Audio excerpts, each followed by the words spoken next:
इमरान खान जिसको सजाए मौत देनी है, हमारी सारी बातें सुने बगैर हमारे जो दलाइल हैं उनको देखना ही नहीं है, तो आप अच्छा बेहतर फैसला अभी सुना दें। क्या जरूरत, ऐसा कैसे हो सकता है कि जिस बंदे की हुकूमत गिराई गई है, जो विक्टिम है, उसी को आप जो है जो मुजरिम बना रहे हैं।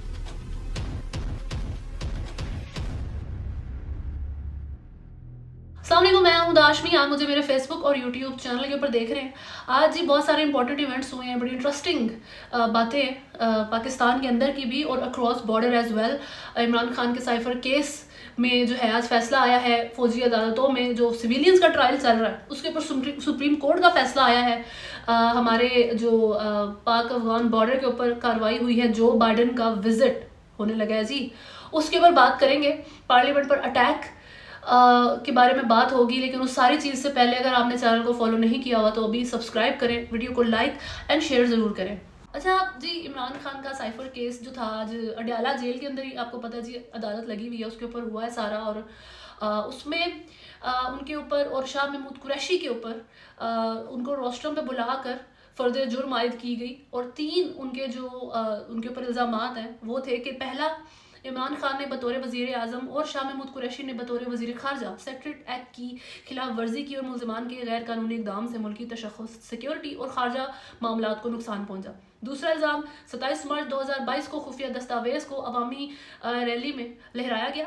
तीसरा इल्ज़ाम, मुल्ज़िमान ने जानबूझकर ज़ाती मफाद के लिए साइफर को इस्तेमाल किया। जी, इसके बाद जो उनके ऊपर जब फर्दर जुर्म आयद हुई है तो इमरान खान ने जज अबुल हसनात को कहा कि आप मेरे ऊपर ये भी फर्दर जुर्म आयद करें कि मैंने नेशनल और इंटरनेशनल इस्टेब्लिशमेंट एक्सपोज की है, ये जुल्म भी मैंने किया है। ऐसा कैसे हो सकता है कि जिस बंदे की हुकूमत गिराई गई है, जो विक्टिम है, उसी को आप जो है जुर्म मुजरिम बना रहे हैं। ये इमरान खान ने बात की, जिसके जवाब में अदालत ने जो जज हैं उन्होंने कहा कि जी ये अदालत है, आपका लहजा दुरुस्त नहीं है। शाह महमूद कुरैशी ने कहा कि अगर आपने हमारी सारी बातें सुने बगैर हमारे जो दलाइल हैं उनको देखना ही नहीं है, तो आप अच्छा बेहतर फैसला अभी सुना दें। क्या ज़रूरत है लटकाने की। इसके ऊपर भी अदालत ने कहा हम सारी बातें सुन रहे हैं, लेकिन ये रवैया ठीक नहीं है, ये बात ठीक नहीं है।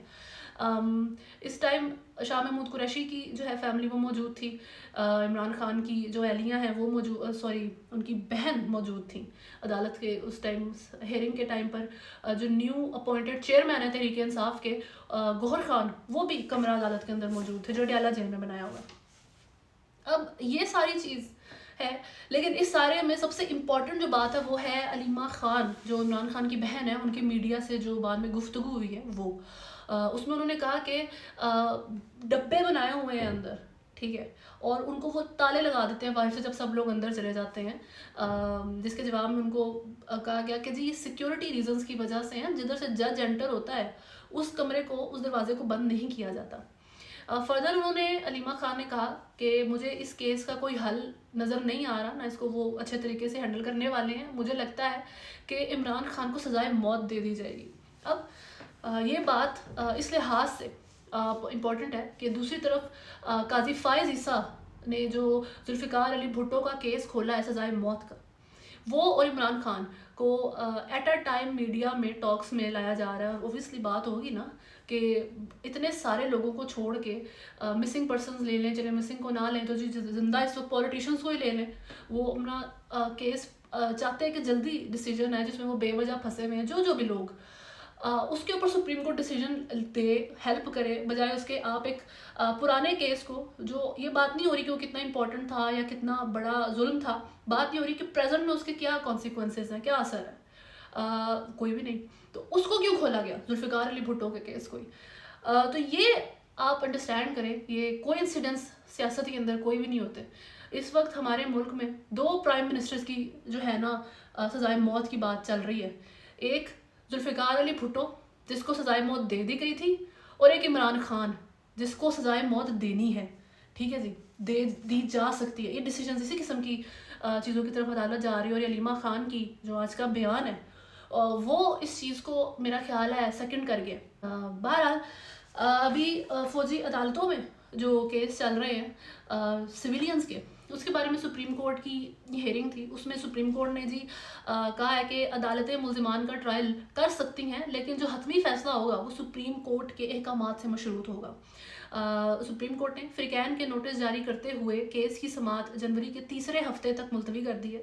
और उन्होंने कहा है जी कि जी जो 5 रुकनी लार्जर बेंच का फैसला 6 रुकनी बेंच के 5 जजेस ने मुअत्तल किया और फैसला 5-1 की अक्सरियत से जारी किया गया। जस्टिस मुसरत हलाली ने अक्सरियती फैसले से इख्तलाफ किया और फ्रीकैन को नोटिस जारी किए। सुप्रीम कोर्ट का कहना है कि जी 9 मई के वाक़यात में मुलविस 103 अफराद का ट्रायल जारी रहेगा फौजी अदालतों में।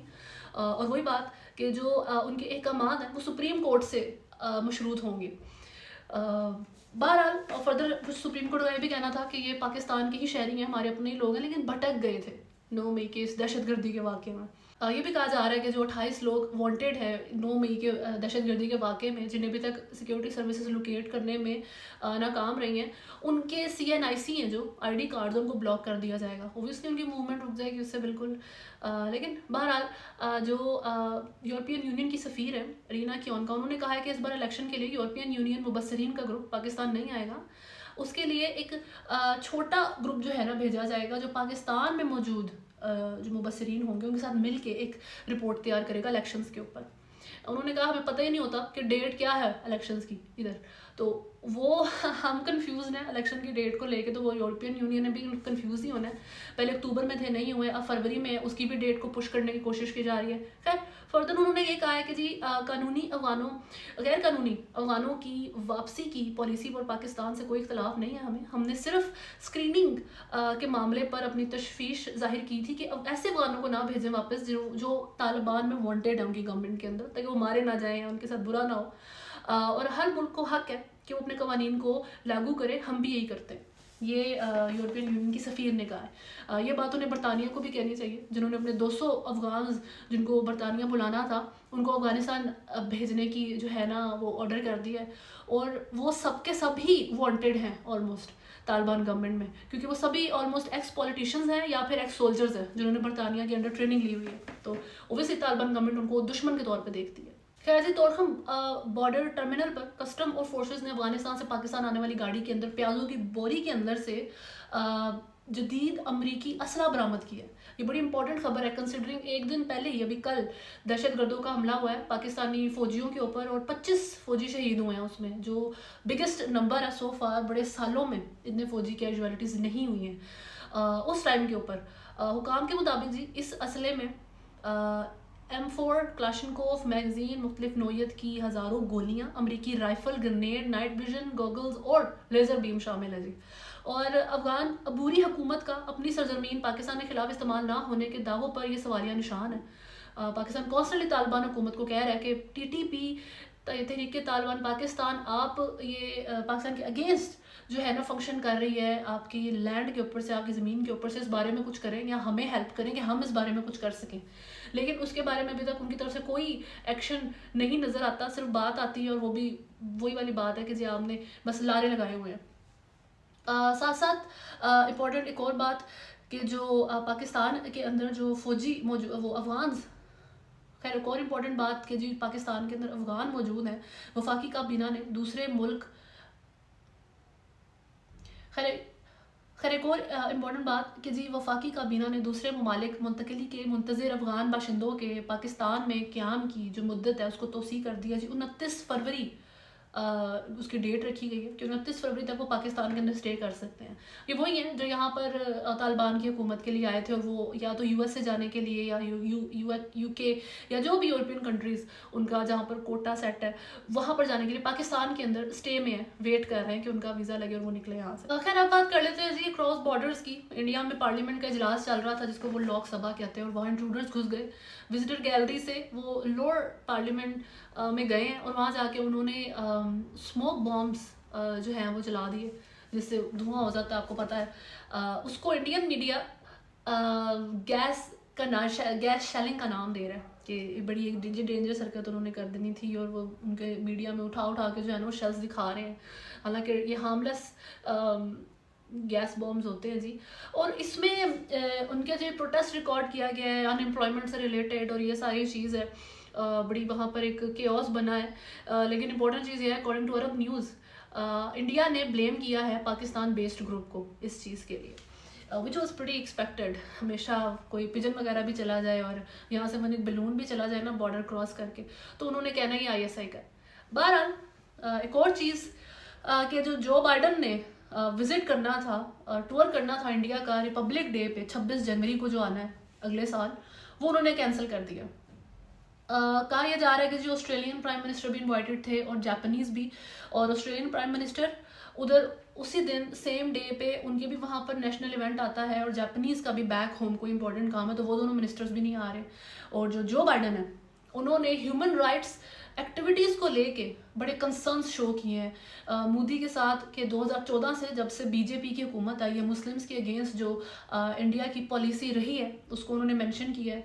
जो इस टाइम खालिस्तानी लीडर को पहले वैंकूवर में मारा गया एक को, और दूसरे को न्यूयॉर्क में मारने की जो एक कॉन्स्पिरेसी थी, हिटमैन हायर जो हुआ था उसको गिरफ्तार पहले ही US इंटेलिजेंस ने कर लिया। तो ये सारी चीज़ जो है ना USA को मेरा ख्याल है जैसे लगनी चाहिए थी। ओबियसली उन्हें थ्रेट लगाई इंडिया की तरफ से, उन्होंने वो जो विजिट था वो कैंसिल कर दिया, which is I think a big thing to happen. India की बैक तो हो रही है अगेंस्ट चाइना, ताकि चाइना के जो एशिया में इन्फ्लुएंस है उसको थोड़ा सा कर्ब किया जा सके, लेकिन जो इंडिया की हरकतें हैं, जो उनकी पॉलिसी है, अभी कश्मीर का डिसीजन हो जाए या फिर वो खालिस्तानी लीडर वाली बात हो जाए, मुस्लिम माइनॉरिटीज़ के अगेंस्ट जो चाहे वो दिल्ली में रह रही हैं उनके अगेंस्ट ट्रीटमेंट हो जाए, तो वो सारी चीज़ें USA के लिए बड़ा ग्रोइंग कंसर्न बन गया।